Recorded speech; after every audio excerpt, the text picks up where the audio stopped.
Et voilà, ça y est, ça marche. Voilà. Et vous voyez apparaître le magnifique Modic avant et après. Voilà. Et je suis assez fier de moi, elle est pas mal. La photo numérique, ses millions de pixels et sa très haute définition, c'est devenu ringard. C'est maintenant le retour de la photo rétro, dite plutôt photo vintage. Des magasins spécialisés remettent au goût du jour des appareils des années 60 et les applications sur les téléphones portables fleurissent par dizaines. Le point de départ de la mode de la photo rétro, c'est le retour du Polaroid.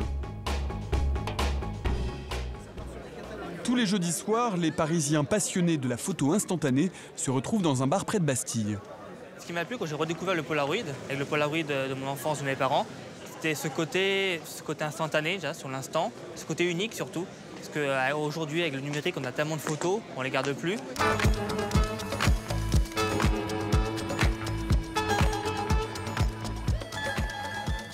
Le supplément d'âme, c'est que le vintage apporte par rapport au numérique.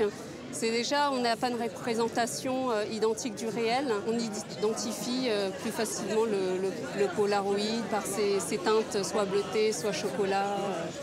Voilà, par rapport au numérique qui est beaucoup plus réaliste. Des images vintage, c'est un peu comme quand vous regardez un vieux Disney, quoi. Effectivement, ça renvoie à un univers d'images, et pas seulement d'images, à un univers, à un âge d'or. Hein.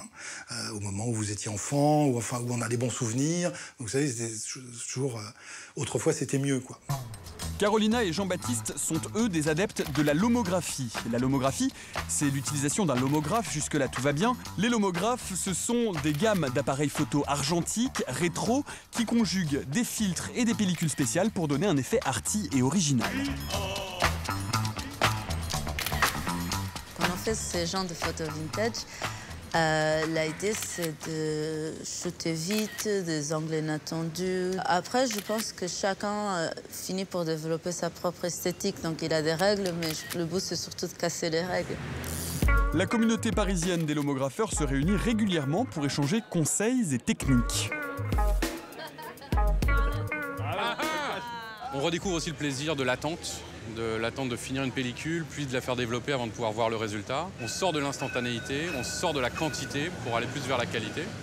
Les créateurs d'applications pour téléphone portable ont compris que l'engouement pour la photo rétro est un créneau rentable.